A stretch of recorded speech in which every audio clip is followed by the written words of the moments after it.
There we go. Where's the green light? Oh, you mean right here. Yeah. Oh, okay, I see. Gotcha. Okay. Green is good, yes. All right. So, are we ready to finish that big, huge math derivation thing? I fixed the notes, on the same day. So some of you might have noticed, if you check the same day, a little bit after the class. Yeah, I noticed that it was adjusted. Okay, so let's go ahead and do that. Are there any questions about the homework assignment? Other than you can't access, I still can't access the homework. That's weird. That is, yeah, in fact, it is weird. It is here under functions. So, did you not see it, or you just cannot click it? I thought it was in the discussion module. No, it's homework are, inside the modules. Okay. Yeah, so it's right here. So when you go to modules, you go down to functions, and then it's the last link inside functions. Okay? All right. So there's that. And the homework, is really basically forcing you to really understand the concepts of what a function is, what qualifies as a function, what is injectiveness, and what is surjectiveness, and why sometimes we cannot have certain combinations. Okay, so there are several combinations that are not possible. So if you cannot give me an example of how a mapping may work, then you have to explain to me why it is not possible. Okay? And it doesn't have to be a formal proof. You don't have to use the for all there exists, that sort of thing to prove your theorem. You just have to give me a reasonable explanation. Okay? It is not possible. It is not. That's not an explanation. It doesn't seem possible. It's not an explanation. Okay? I cannot find a case to make it work. It's not an explanation. So an explanation has to go back to the definitions of what a function is, what injection is, what surjection is, and why those properties make a particular thing impossible in the homework assignment. Okay? Yep, go ahead. So when we're, composing our response, do you just want us to say part 1, here's a response, part 2? Yes. Okay. Yeah, separate it into part 1, part 2, part 3, and so on. And also make sure that you list your domain and your codomain as sets. So you can say, okay, this is my domain, it has these 3 elements. This is my codomain, it has those 3 elements. Because without knowing what is your domain and what is your codomain, I can't really grade the rest of the parts. So you have to tell me what the domains are and what the domain is and what the codomain is. All right. So are there any other questions related to the homework assignment? No, not yet. Okay. All right. So what we'll do is we're going to finish up this discussion of L of null, and particularly today we'll focus on the mapping function and also the other way around. Okay, the mapping function, I would say. Okay, so we talked about this whole thing, and since I did not keep my, I did not intentionally keep, but I kept it, just because I'm not organized. Some people throw away stuff that they do not think, is useful anymore, like almost right away, and I usually keep stuff until I run out of space. Then I start to throw things away. And that, by the way, is also a trait of personalities. INTPs tend to have that trait of, keeping too much stuff.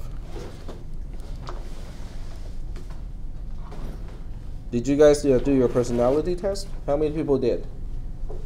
Okay. Was it useful? I mean, sometimes people don't like it because they don't get the result of what they like, what they think they want to be. All right, so there we go. So we do have this stuff still here. So the idea of mapping a 2-dimensional space of natural numbers into a 1-dimensional natural number line is to draw diagonal lines.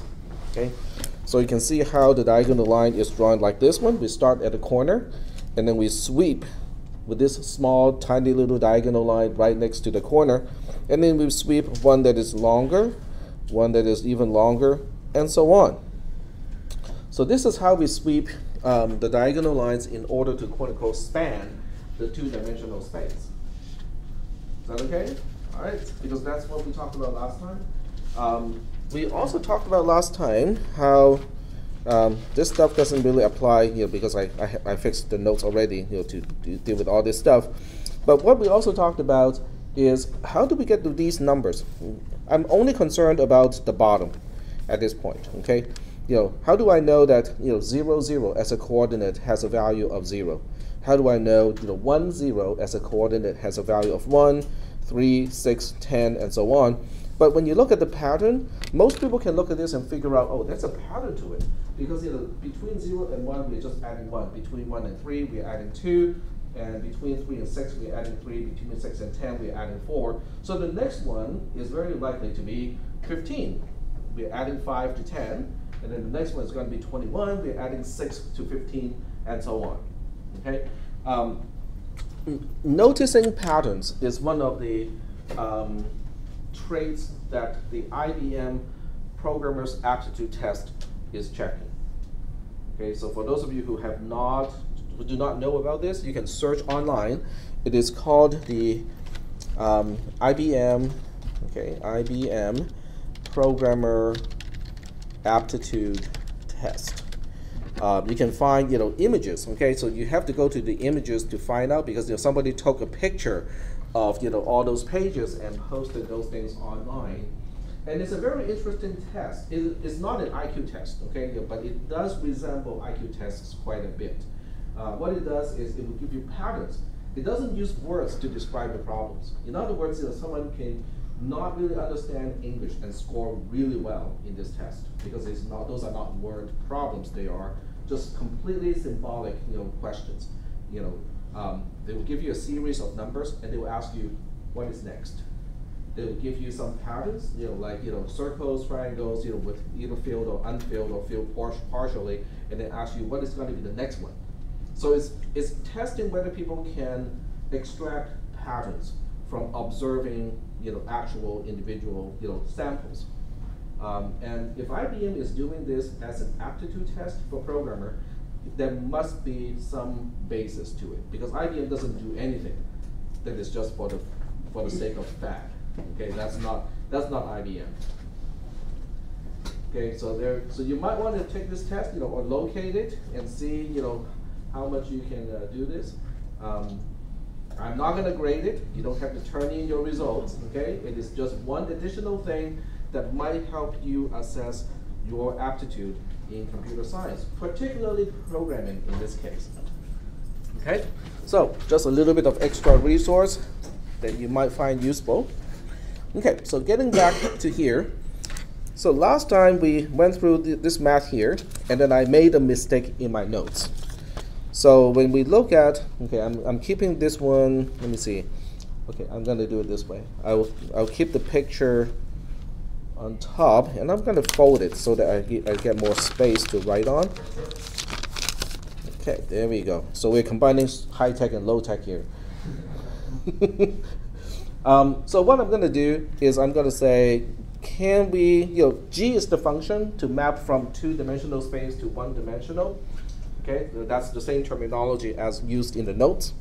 So I'm not even concerned about the general pixel. I'm only concerned about the bottom row. Okay, everything that has the y coordinate being 0. Okay, so I'm going to put x here for the x coordinate.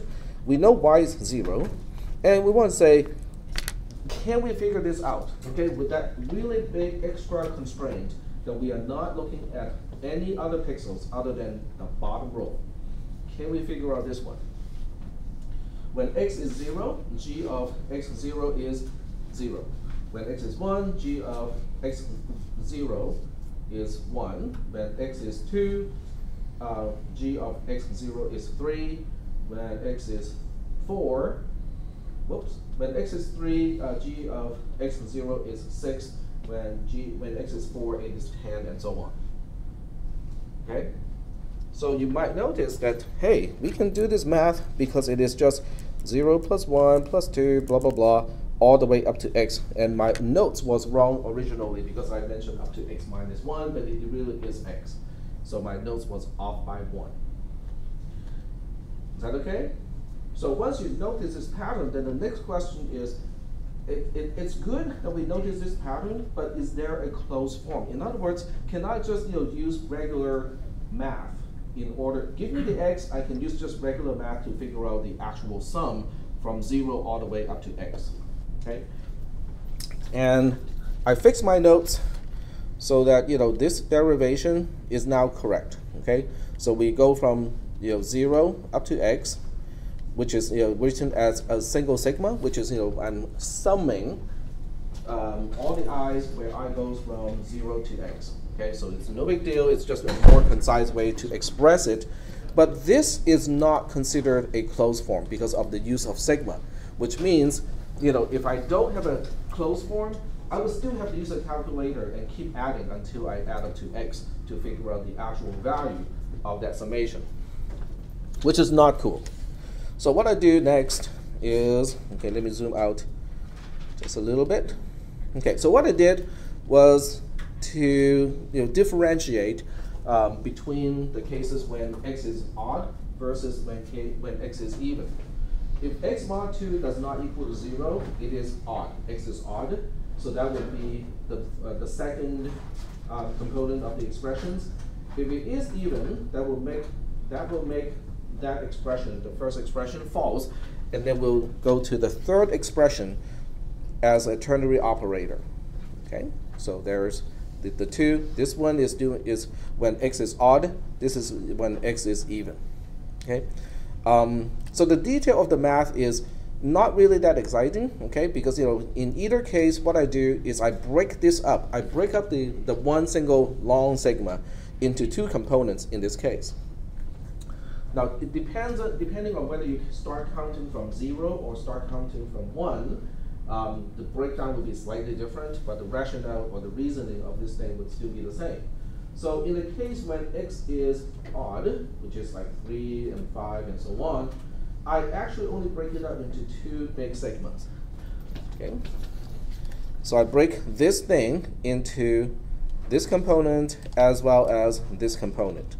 Now, because I start counting from 0, so that means there's actually an even number of terms.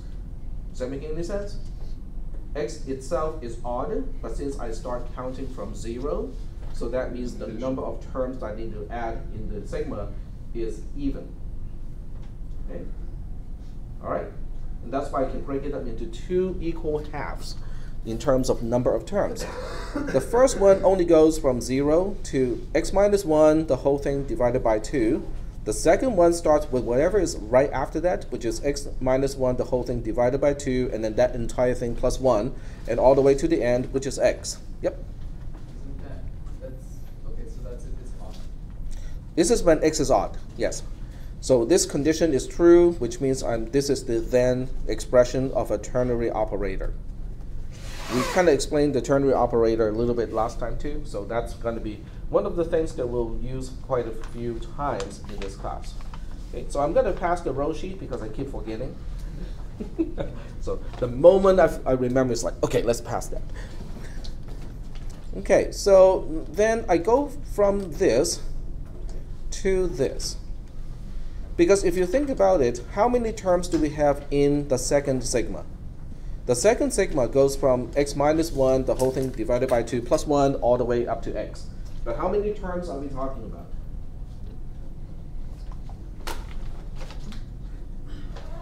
It will be the same number of terms as the first one. X minus 1, the whole thing divided by 2. Okay? So that's why I can do this. I can basically, this I becomes this portion. But I combine the two sigmas into one. So I only use one single index I that goes from 0 to x minus 1, the whole thing divided by 2. But I combine this I, which is just this I here, because I'm not changing the indexing of the first sigma. But the second sigma, I'm changing the indexing to start from x minus 1 divided by 2 plus 1, the whole thing, to x. But when you think about it, I can do it in the reverse way, right? Because I can go from I equal to x down to x minus 1 divided by 2, the whole thing, minus 1. So if you think about it that way, I'm basically taking the last item of the second sigma and combining that with the first item of the first sigma.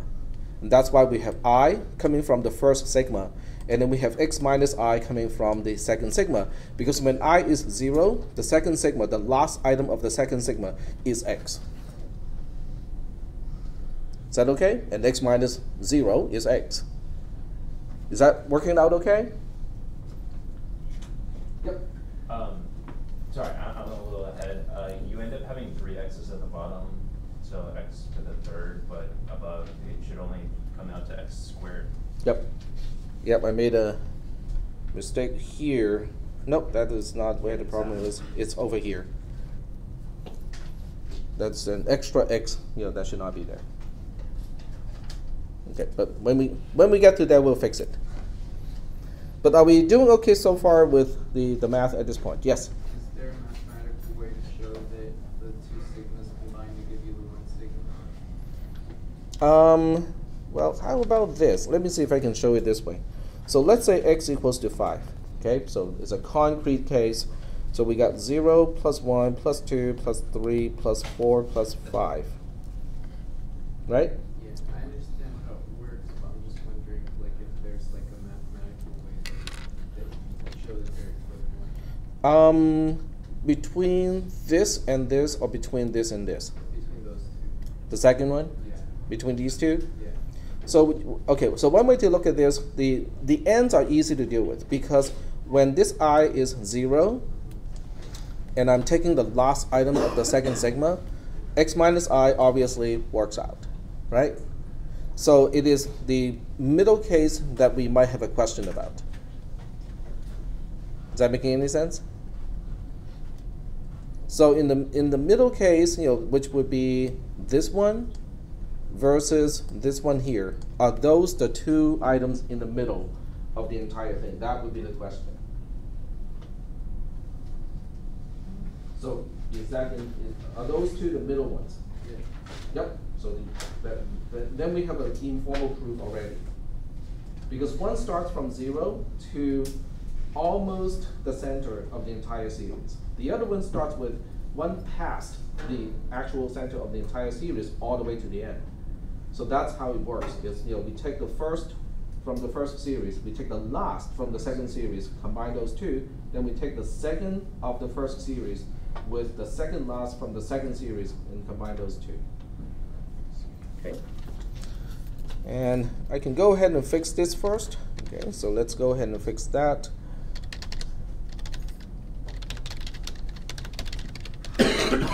Because otherwise it's confusing. And this is 296, I think. 293 for 293? Yeah. Oh, okay. Must be 296 for my other class, my P310 class. There we go. Okay. And we're looking at the big derivation. It's pretty hard to miss that. So this x is extra. This one should be there. Okay. Okay. Oops. Nope, wrong one. There we go.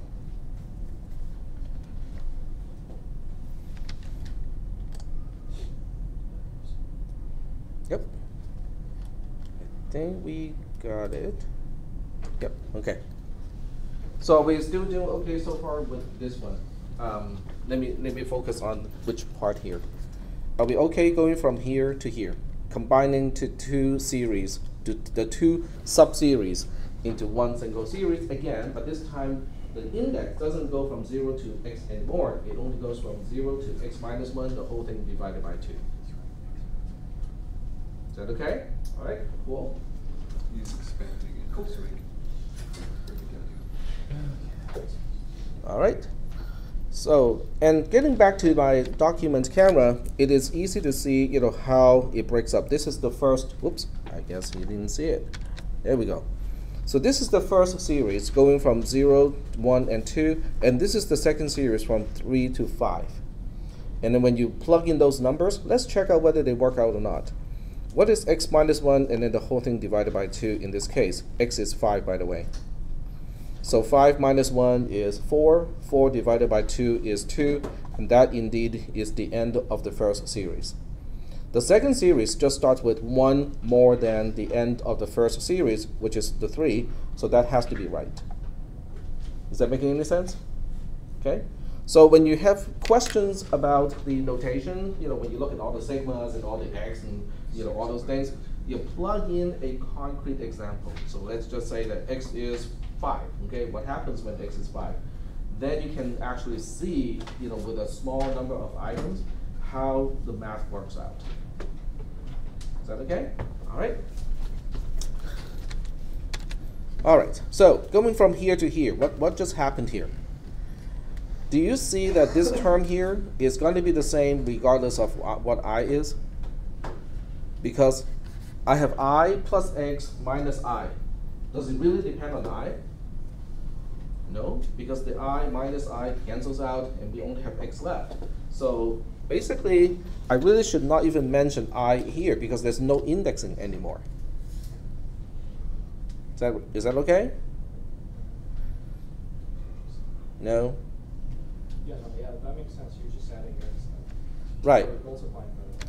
Okay, let me change my notes one more time. Okay, but this time I'm going to add one more step to the whole thing, and that will make it extra clear what we are dealing with. Just have to find the right place to do it. Okay. Okay, this would be Greek, yank. Okay, I'll do the simplification here, and as a result, this part will be simplified as well. There we go. And then this one is the same. Well, do it one thing at a time.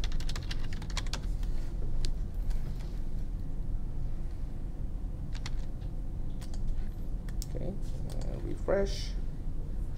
Okay, I just added one more step to the whole thing, and going from here to here. Is that okay? Can I say I plus x minus I is just x? Sure. Okay.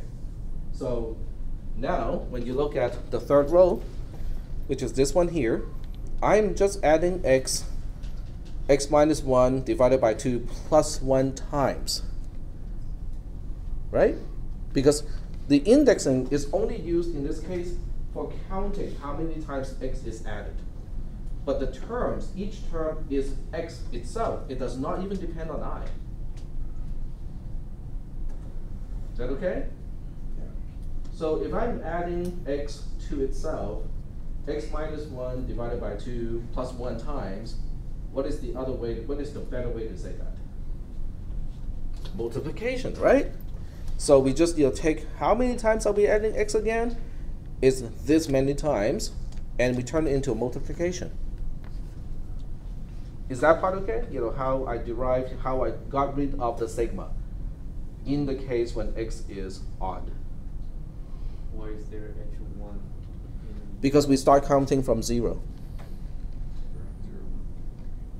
If you start counting from 0 and you run up to a certain number, then you have to add 1. That becomes the number of iterations that you go through.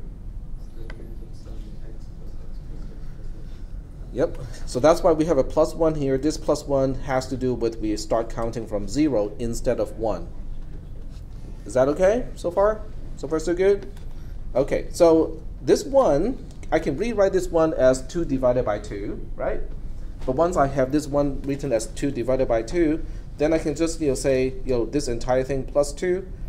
And then we can look at this and go like, x minus 1 plus 2, well, might as well just write it as x plus 1. So we have x plus 1 divided by 2 times x, which is rewritten as this part here. I just reorder things a little bit and put parentheses around certain things. Is that okay? All right, so let's look at the else case and see what happens in that case. I might need to make some more changes, mirror some more changes. Okay. So in the case when x is even, then we have a little term that is kind of like singled out because nobody wants to pair with it. everybody else already has a dance partner. This is the person in the middle of the entire series go like, hey, nobody's dancing with me. Right? That probably is MC Hammer. I don't need no stinking people to dance with me. Okay, so getting back to the document camera, let's check out what that would look like. So in this case, we are basically looking at a case when x is, let's say, 6, right? So x is 6, 6 is even. So we have 0 plus 1 plus 2 plus 3 plus 4 plus 5 plus 6. So we're going to use the same technique. We'll try to break it up into 2 subseries. But it doesn't break up very evenly this time, does it? This is one subseries. This is another subseries. They both have 3 items. Cool. Okay, so we can have 3 pairs. But what about the 3 in the middle? Nobody wants to pair with it. Is that okay? But the 3 is x divided by 2. This is the one item that is not in the segment. It's not in the series. The other 2, we just have to adjust the indexing a little bit, in order to cater for this case when x is even.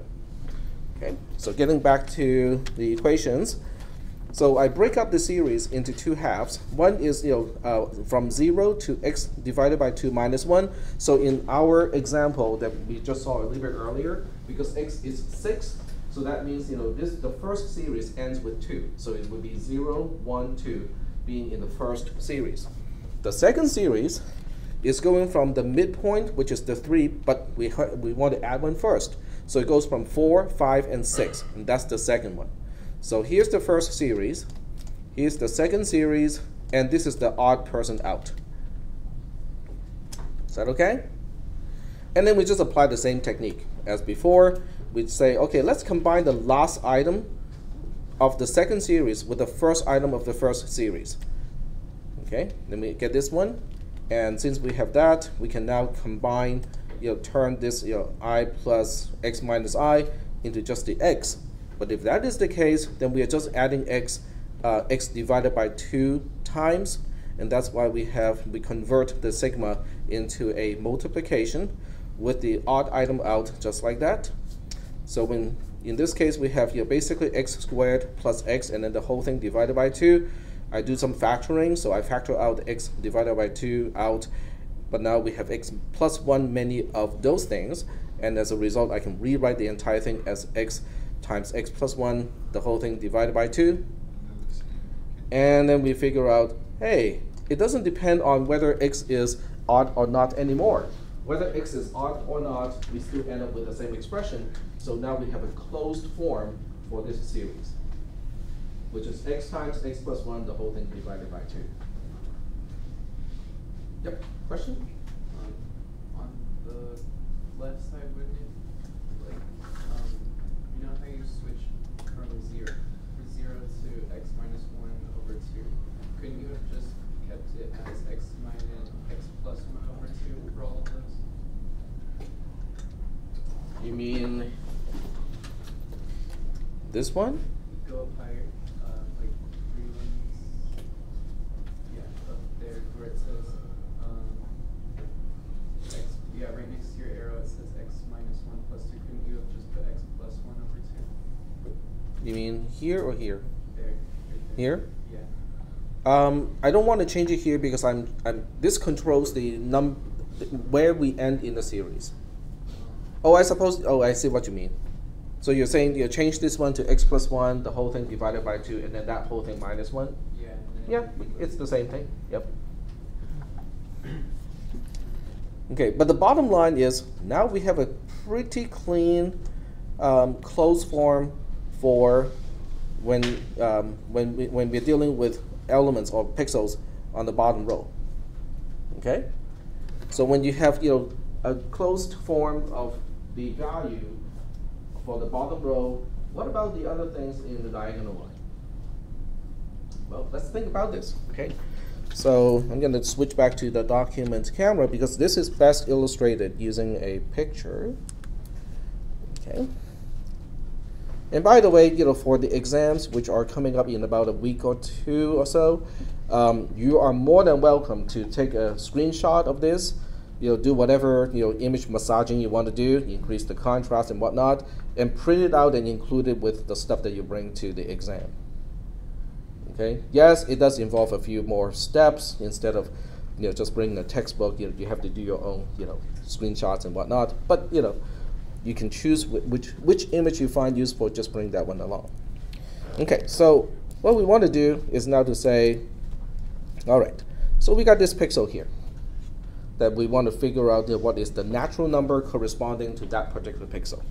So let's call this location xy. These are just naming the axes, but this xy is basically talking about the actual coordinate of this one. So now the question is, which diagonal line does it belong to? Where is the base of that diagonal line? What do you think? X plus 1 over 2. No. There's a pattern to this thing, okay? So what we want to do is to look at the coordinates versus the base of a diagonal line, okay? And see if we can notice any patterns, okay? So I'm going to use another picture for this purpose. The first one is 0, 0, right? And then we have 1, 0, and a 0, 1. And then we have a 2, 0, 1, 1, and 0, 2. And then we have a 3, 0, 2, 1, 1, 2, 0, 3, and so on. So do you guys notice any pattern, anything that is common to an entire diagonal line? Yes? X plus y is the same. X plus y equals to the same Or X number or the same value. X and Y are the same as well. It's x plus y. The sum of xy of the pixels of the same diagonal line, they add up to be the same. X and Y are the same as well. X and For the y. diagonal. Yeah. So when you look at the diagonal line, so this is a diagonal line by itself. Okay, that's not much to talk about since there's only one pixel, right? You This mean is- the line where y equals x? I'm looking at the Okay. diagonal. Yeah, that's what he's talking about. So this is another diagonal line. That diagonal. Yeah.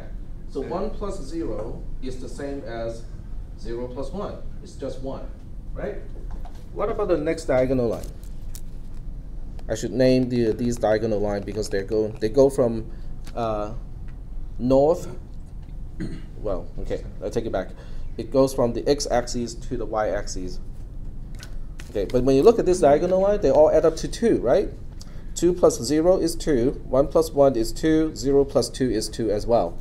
And then when you look at this one, it has the same property. 3 plus 0, 2 plus 1, 1 plus 2, 0 plus 3, they all add up to be 3. That is kind of cool, but how is that going to help me? I can find the base of whatever diagonal, of whatever pixel you want me to figure out, right? Because the base of this thing, if you go extend it back to the beginning, the base of this diagonal line is going to be x plus y for x and 0 for y. Okay, how is that going to help me? Because now we know the natural number corresponding to the base of the diagonal line, don't we? Right? Okay, so let's look at this pixel here, and then we say the g of the pixel x plus y together as the y coordinate, x coordinate, sorry. Don't we know this already? Okay, it's x plus y plus 1, the whole thing divided by 2. That's the math that we just went through a little bit earlier.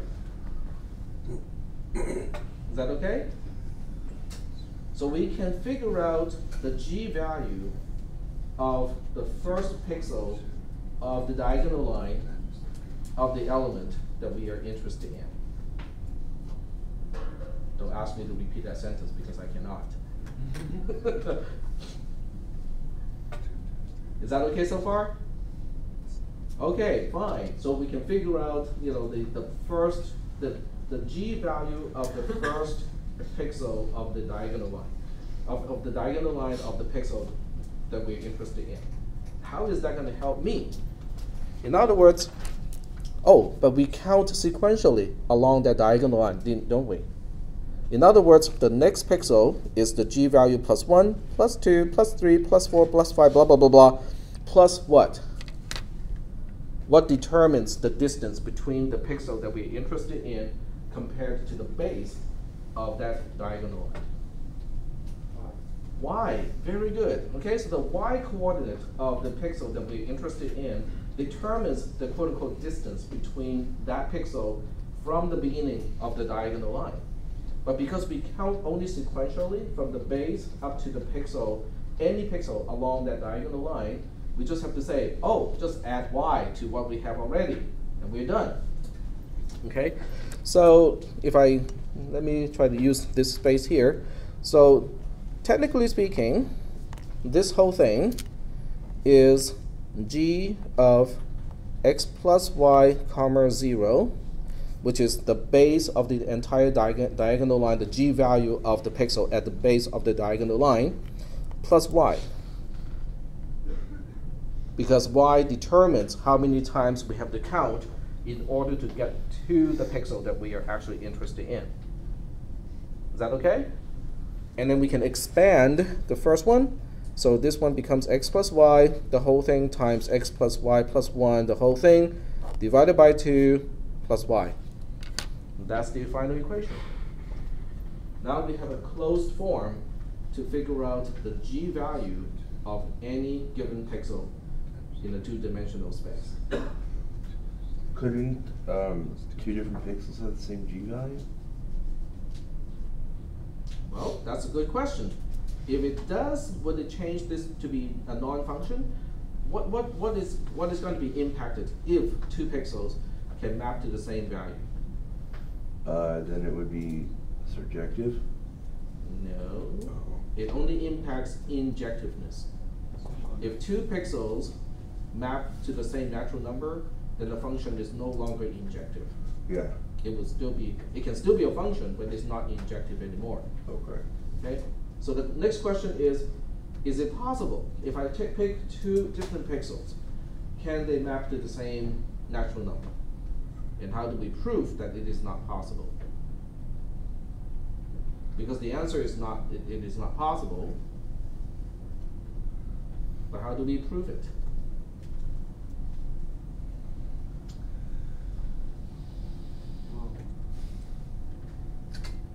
So the common thing is the x and y value for the diagonals will be the same, but the y is always different. Since the y is always different, you're always going to get different. If they're on the same diagonal line.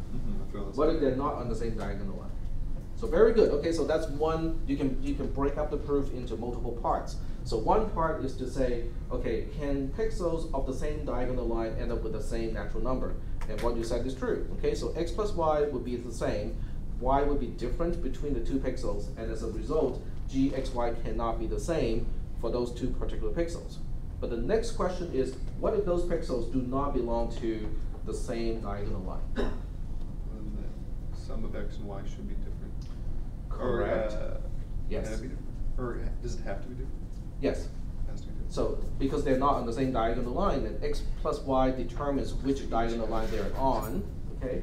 So now you can say, x plus y, you can combine these two as w, okay, just for your naming convention. So you can say w1 is different from w2, okay?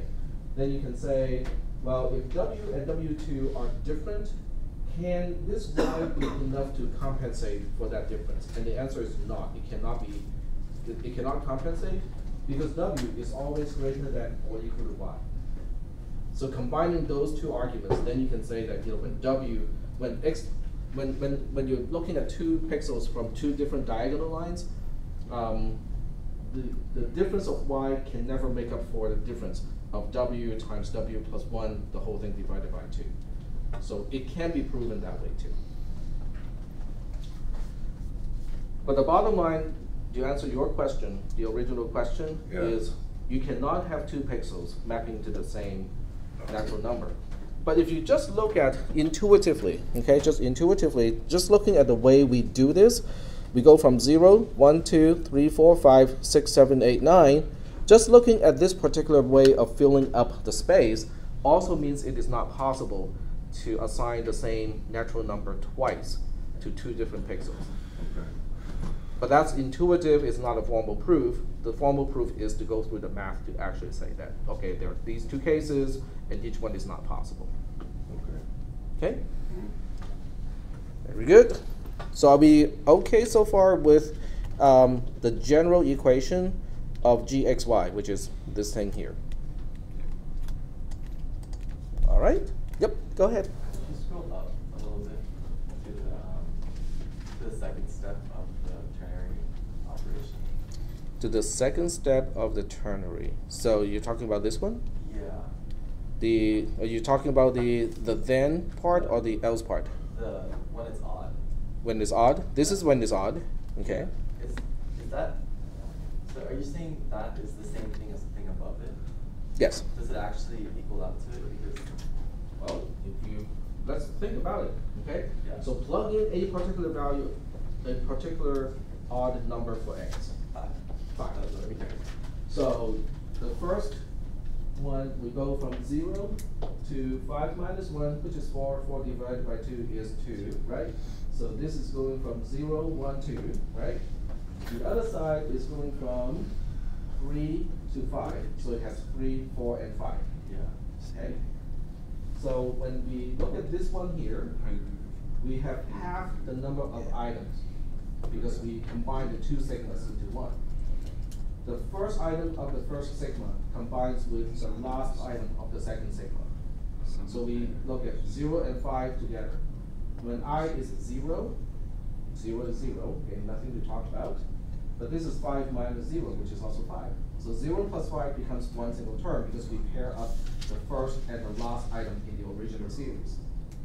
When I is 1, okay, 1, x is 5, remember? 5 minus 1 is 4, so 1 plus 4, which is also 5. What happens when I is 2? 2 plus 5 minus 2, which is 3. 2 plus 3 is also 5. But you don't even have to go that far because you can just look at I and the negative minus I here, they cancel out. So you only get x left, which is 5 in this case. Which basically means the term that we are summing over is a constant. It does not depend on the index.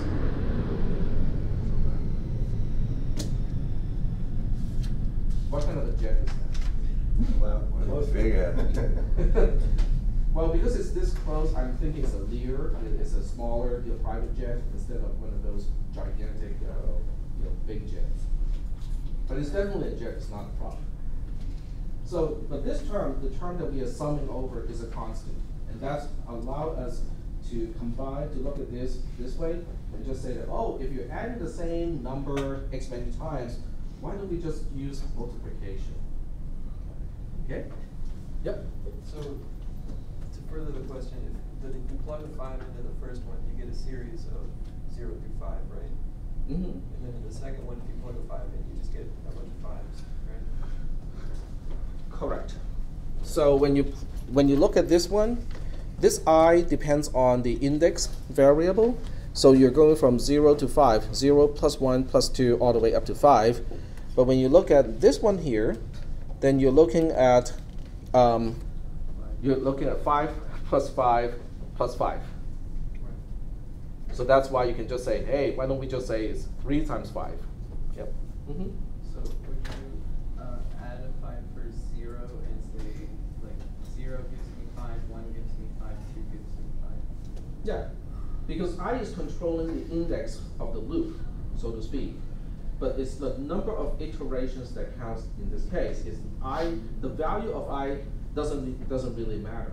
I just need to know how many times am I going through the loop. Well, because if I was 1, then you would have like 6 instead of 7 or 5 instead of 4. What? Say that one more time? Because it says I equals 0, and if I equaled 1, then you would have less iterations. That's true, but that's why it's important that I starts with 0.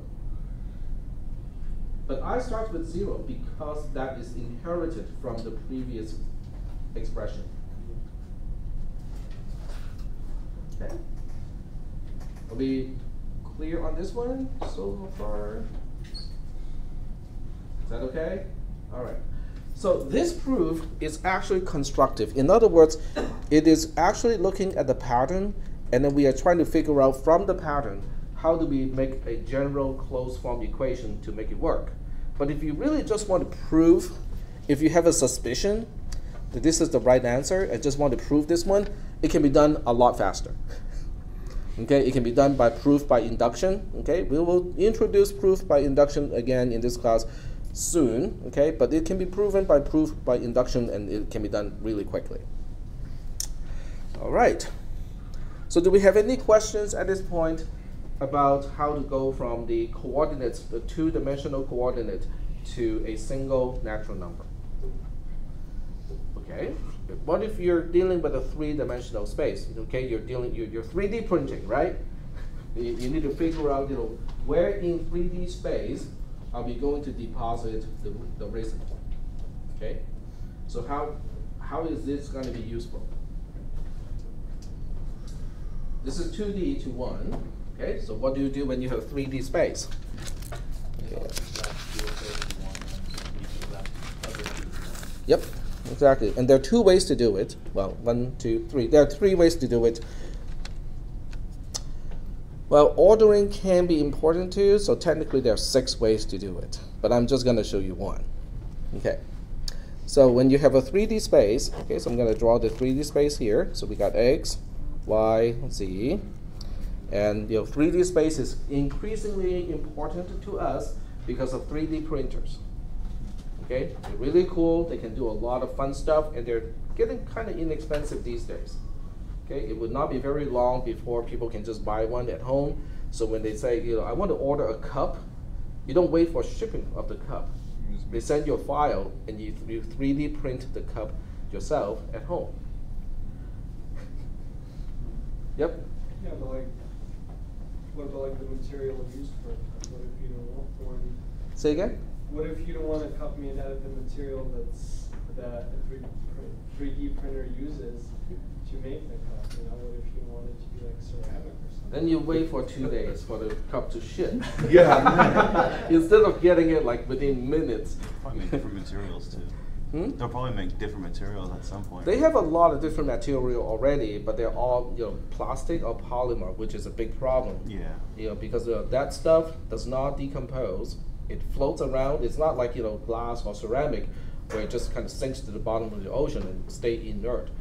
Plastic just floats around. I mean, you guys can search for how plastic bags and plastic products get into the ocean, and the fish is just eating it up because it actually has a smell. There are certain bacteria that can grow on it, and they give off a smell, a scent. And fish thinks it's plankton, and they just eat it. Yep. Due to the way the currents actually pull the materials, there's entire islands made of plastic. Yeah. Yep. And we're not talking about small islands either. We're not talking about some island that one person can stand on. We're talking about gigantic, floating plastic islands. Yep. Millions and millions of tons of plastic. It's also kind of like an iceberg. Increasing every single day, every moment, every second, as we speak. Yep. Yep. Isn't that good? Because now we can just harvest all that plastic and use it to make cups and stuff. Well, okay. So we just throw all our junk in the ocean and we don't scoop it that out is the island? possible only if all the plastic are of the same type. Then yes, somebody would go harvest that and just melt everything and make new products out of it. The problem is it's a mixture of all kinds of different reasons, and they don't work when you try to melt all of them into one single pot. So that is the problem. So this is a problem that can be solved only by automation, AI, and robotics.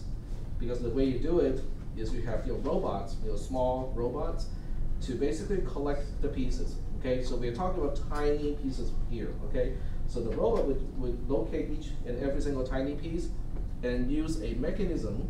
Okay, maybe shining different lights. Using some mechanism to differentiate what kind of polymer is this. Okay, and then the robot would kind of sort it and decompose it. Yep. Why wouldn't they just be something like make a big giant set of trash boats that just collect all plastic and sort it back into one thing? But you still have the problem of having to sort it out in mainland. Well, no, they do that at recycling. In the recycling center, sorry. You throw all your plastic in one bin. Yes. And then it magically do you know gets how sorted. that works? No. That is based on optical processing and also people looking at the actual recycle symbol and look at the number. But when you're looking at the island, you're looking at caps, you're looking at fragments of bags, fragments of plastic that has no recycle symbol on it. Yeah. So you can't use the same technique anymore. Okay. And as a result, we have a big problem. But I think robotics and AI can help solve that problem because if you can have a mechanism to differentiate in the field what kind of plastic it is, then robots can do this all day long, all week long, or year long without complaining. So we'll have the aquatic version of Wall-E, kind of swimming in the ocean, doing this, for eternity.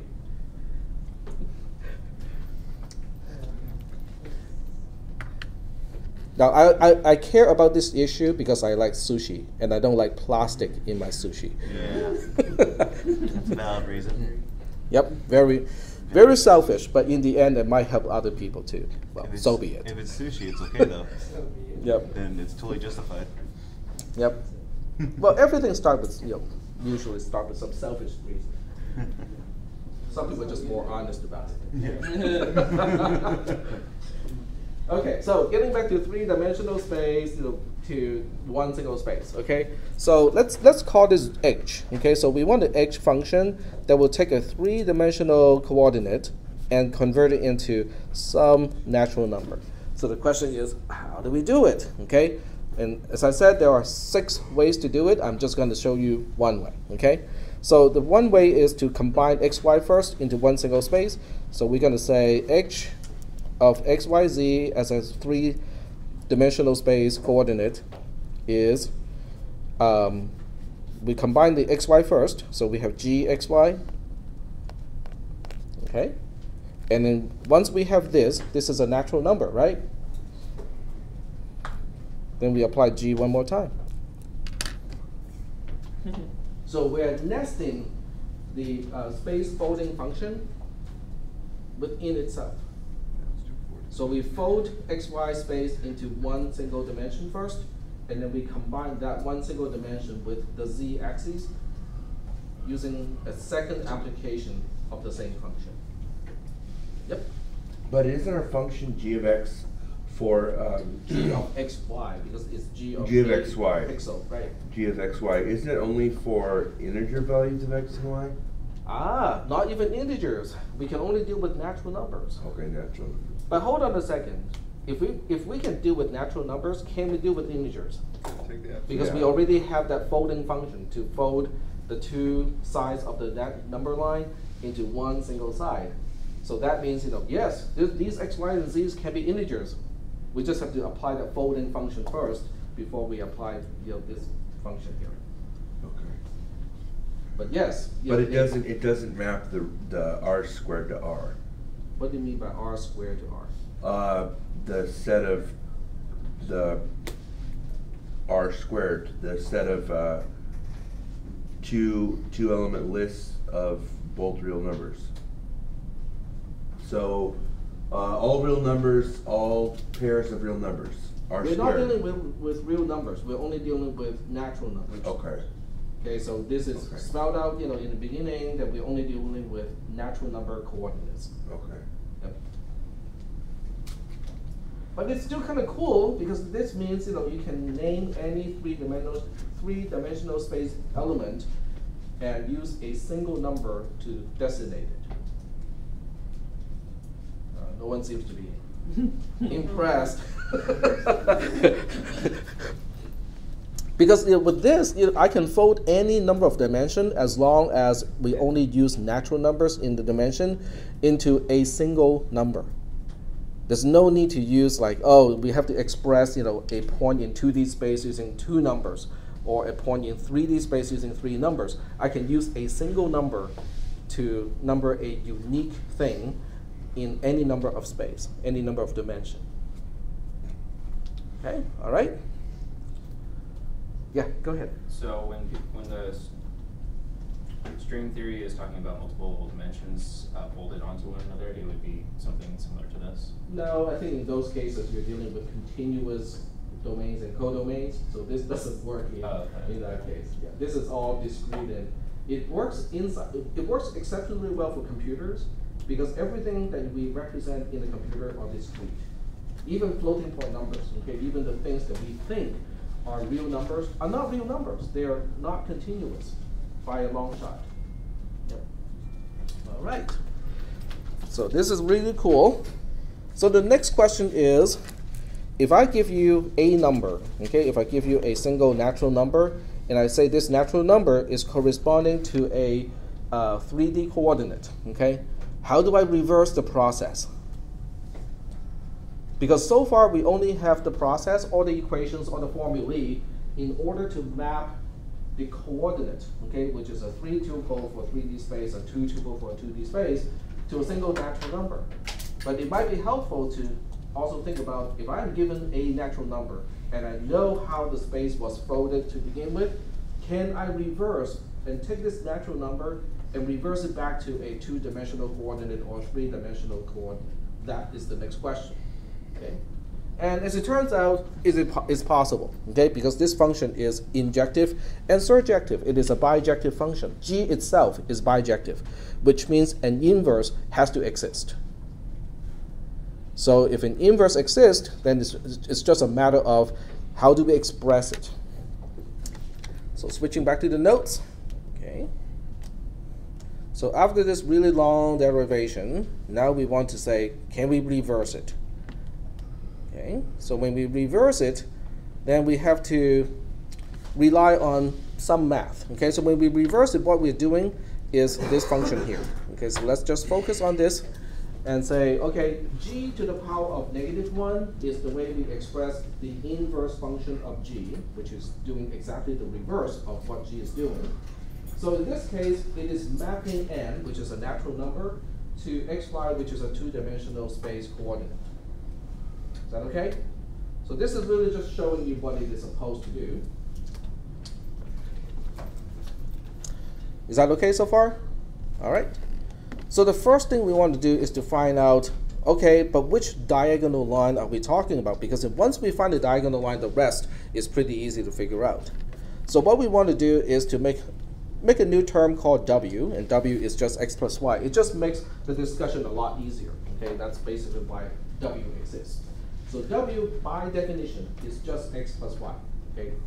Just to make it easier to talk about. Is that okay so far? All right. So one thing we know is GW0, which is the first pixel, of the diagonal line where this pixel is located. The G value of that one single pixel is going to be less than or equal to n, which is given to us. Okay, let's talk about this one more time, okay? You are given n, a single natural number. Your job is to figure out what is the xy coordinate of the pixel corresponding to n. That is your job. That is the job of G inverse, okay? Where do I start, right? Well, I suppose I can start with something like this, okay? So I know that given w is x plus y, okay, the sum of the coordinate of the element, the pixel that we are dealing with, we know that w times w plus 1 divided by 2 has to be less than or equal to n. Yes? No? Yeah. Sort of? Okay, so graphically, if we go back here, graphically it makes sense, okay? This is our mystery pixel.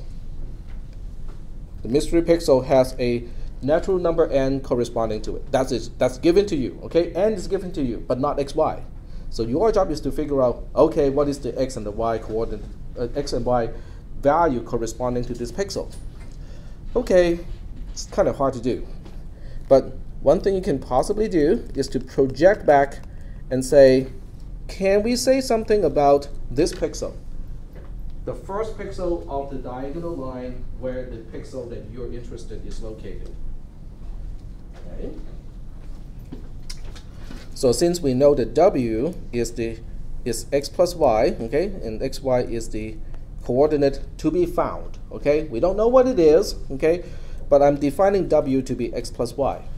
We know this particular pixel has a value of w times w plus 1, the whole thing divided by 2, corresponding to this pixel, right? That's just coming from G itself.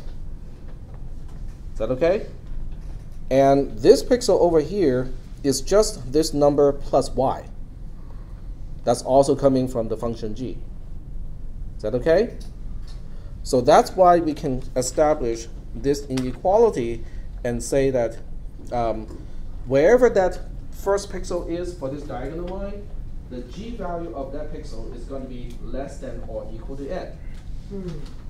But not only do we know that value is less than or equal to n, we also know that if we name w, or we define w to be x plus y, that relationship has to hold. We don't know what w is, by the way. Okay? W is unknown, n is known. Is that okay? So now we look at this, and we do some really simple algebraic operations to the whole thing. And we say, let's spell this out. Okay? So w times w plus 1, the whole thing divided by 2, expands to w squared divided by 2 plus w divided by 2, and that whole thing is less than or equal to n. That's what the second row is saying. Is that okay? I'm just expanding the formula itself. And then instead of using half, I'm just saying 0.5. Okay, not a problem. Instead of having n on one side, I'm going to say, well, what about we subtract n from both sides, right? So this side becomes 0 because n minus n is 0. And this side ends up with an additional subtraction of n because I have to do the same thing to both sides. Is that okay so far? And then I say, hey, what about, I don't like 0.5 times something, okay? That just kind of bugs me. So I just multiply everything by 2. 0 times 2 is 0. But this side now becomes kind of clean, w squared plus w minus 2n. But remember, n is given to you. You only have one unknown, which is w. Wait, that resembles a quadratic equation. Do we know how to solve the quadratic equations? No. Well, if you don't, you can look it up. Okay, we know how to solve quadratic equations, and we're only particularly interested in one side of the quadratic equation. This is the general solution. It will give you both roots of this quadratic equation, but we are only interested in one, because we are not interested in the one where w is negative. Because after all, w is defined to be x plus y, and x is a natural number, y is a natural number. The sum of two natural numbers has to be a natural number itself. So we are not interested in the one that is going negative. So we chuck that one. So we look at this plus minus thing and say we're only interested in the plus. So as a result, we end up with this equation here, because we know w is a natural number. So that means it cannot be something from blah, blah, blah, blah, blah. Okay? So we use a floor function and say that, okay, that is the one that we're looking for. Is that okay? So no questions about how we got w given n. Right? Cool. So once we figure out w, what about the rest? Okay, what is n? N, by definition, is the g value, not the inverse, okay, but the g function going forward of the coordinate of x, y. I don't know what x and y are, okay, but I want to know the relationship between n and x and y, okay? So I expand this whole thing out, okay, becomes this, and then becomes that, right? And then we look at this and go like, hey, we recognize this guy. That's our n. Well, I take it back. This is not n. I'm doing two steps of math in one single step, and that's why it happens like this. So I move this part. I move w times w plus 1 divided by 2 to the side of n. So I'm subtracting this term from both sides. So then we end up with n minus w times w plus 1, the whole thing divided by 2 on one side. And then I keep y on one side, so the y is on that one single side by itself. Are we doing okay so far? Yeah. Do we know n? We are given n to begin with. Yeah, okay. Do we know w? We have a way to figure out w based on n, right? So now we have n resolved, we have w resolved. That equals Oh, 4. then we get y. How do we get it? Cool. Because once W we get y, minus how do we get to x? W minus 4. It is w minus y because because w is the sum of x and y. Once you figure out what is w and one of the two, x or y, you figure out the other one. Yeah. Is that okay? Given n. So I'm only focusing on the big steps at this point, okay? So once we know, so now instead of using w, instead of looking at w as a single constant, I'm looking at w as a function itself, Yeah. okay? Because this way, the value of w in parentheses n depends on n, okay? So that's the only change from the previous slide. Yep. What's the quantity encased in? It's like not a brace, not a bracket. Oh, you mean this thing here? It's like an L. That's a floor. Yeah. It's a floor. A floor function. A floor function takes it returns the largest integer that is less than or equal to whatever it is enclosing. Since the quadratic is plus minus. Right. It's plus. Well, I only chose the plus already, but it's going to give you a irrational number. But the coordinate cannot be a irrational number. It has to be a natural number. So I'm using the floor function to drop Yeah. the fractional part. It's truncates. Yeah, it is a Integer truncate. right Floor below. truncate. It's sort of a truncate, but it doesn't truncate when we're dealing with negative values. So for this application, it is just truncate because we're not dealing with negative values. But in the case where you have negative values, then it is not the same thing as a truncate. Okay. Interesting. But it doesn't hurt to explain what a floor is. Okay. So I'm going to explain that here. Okay. So the floor of x, whatever x is, x can be a real number in this case, is the largest integer that is less than or equal to x. That's by definition is what a floor is. Okay, so let's go through a few examples just to make sure we know what it is. The floor and the ceiling. What is the floor of 0.2? 0. 0. The floor of 0.7? 0. 0. The floor of 0.2, negative 0.2? Negative 1. Yep.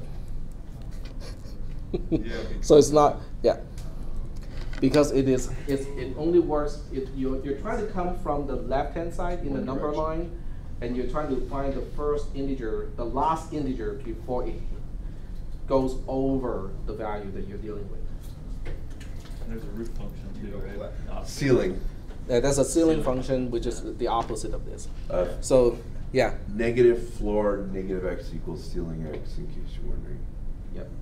So there's floor, there's ceiling, there's truncate, and there's round. So all of those things will convert a non-integer into an integer in slightly different ways. Yep, go ahead.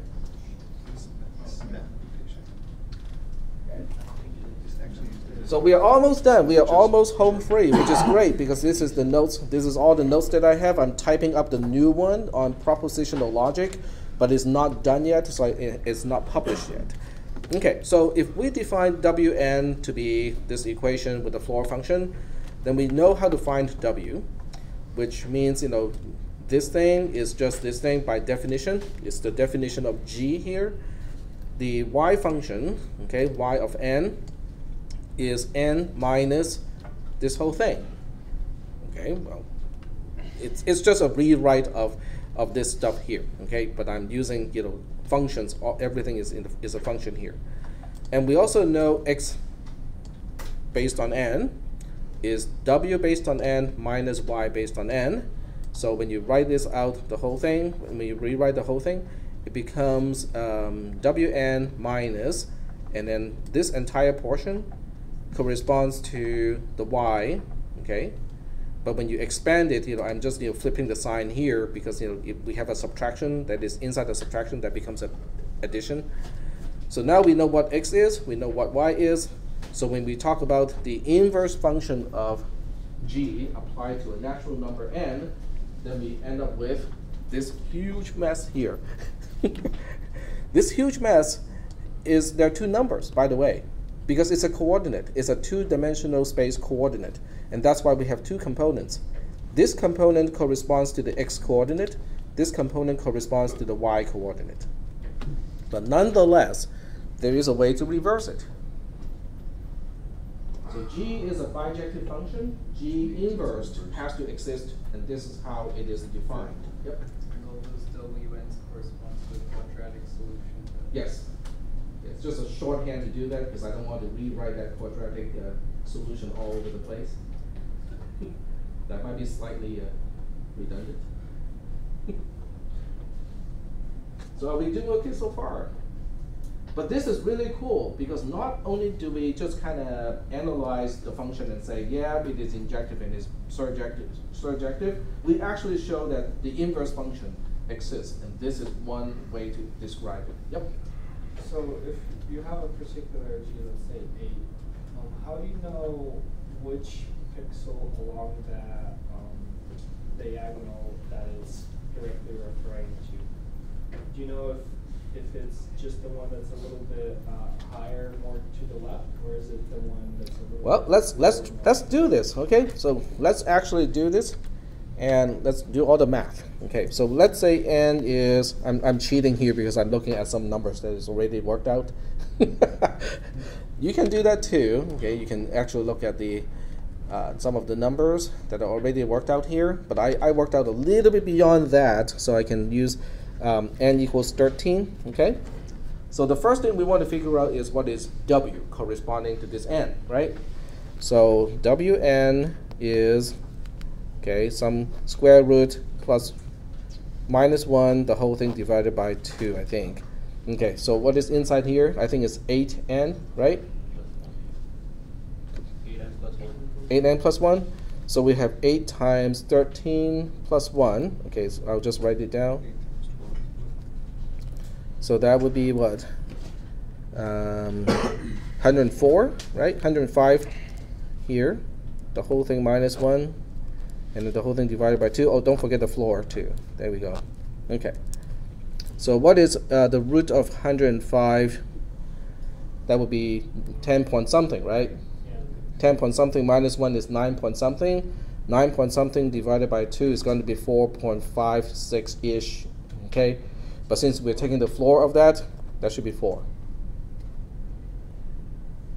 Is that making any sense? Mm-hmm. Okay? All right. If you're not convinced, you can pull out your TI and actually do the calculation. I'm just doing all the guesstimation in my head. Okay? Okay, so we figure out what is W, and how do we figure out Y? Because Y is the easy one to figure out. Not W. You actually have to apply the G function first. Okay? So we want to apply the G function on W. So, okay, so what is G of Wn0? That is just Wn times Wn plus 1. I got one too many levels of parentheses, but that's okay. It's not a big deal.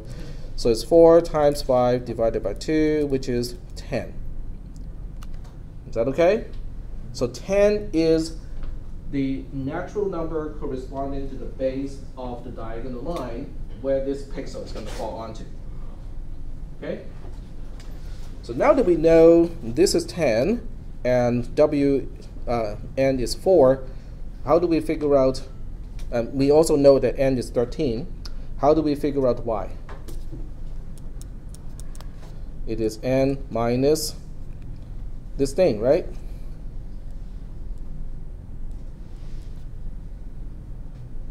Oops, one more. There we go. There we go. Like that, right? I mean, that's coming from the notes too. If you go back to the notes, scroll, scroll, scroll, scroll. There we go. There we go. So we're trying to figure out n, which is this thing here. And switching back to here, n is given to us as 13. The g value of the base pixel of that diagonal line was 10. That's how we figure it out. So we know y is 3.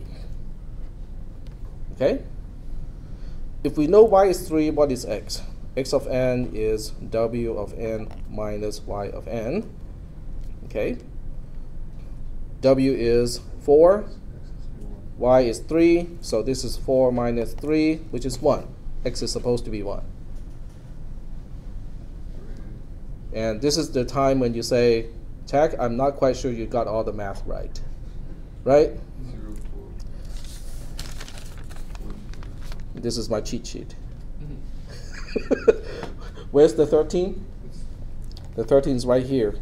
So the x coordinate is a 1, okay, and the y coordinate is a 3. So the math works out. Now, just because it works out for this case doesn't mean it's generally correct, okay? Because for all we know, I could have doctored, the whole thing so that it works out. But, since I did not, it gives me some confidence that the function and the inverse function are working out. Okay? All right, so we are running out of time. Yeah, go ahead. So we're just mapping it back to 2D space, right? Not Yeah, 3D. it is mapping back to 2D space because you can see how we start with a single number, but we end up with a 2 tuple. You can see there's a comma here to separate the components of the 2 tuple. But we're not mapping it down to like 3D space. Right? This is only 2, but if you start with a 3D space, then you take one of these two, and then you apply G inverse again to break that number back into 2 separate numbers. And you can repeat that process, depending on how you fold the space to begin with to get your natural number. Oh, that's not a test question. Yep, go ahead. Okay, all right. So we are running out of time today. We'll talk about propositional logic next Monday. Okay, so this is kind of done. We'll finish this up a little bit more, but we're for the most part done.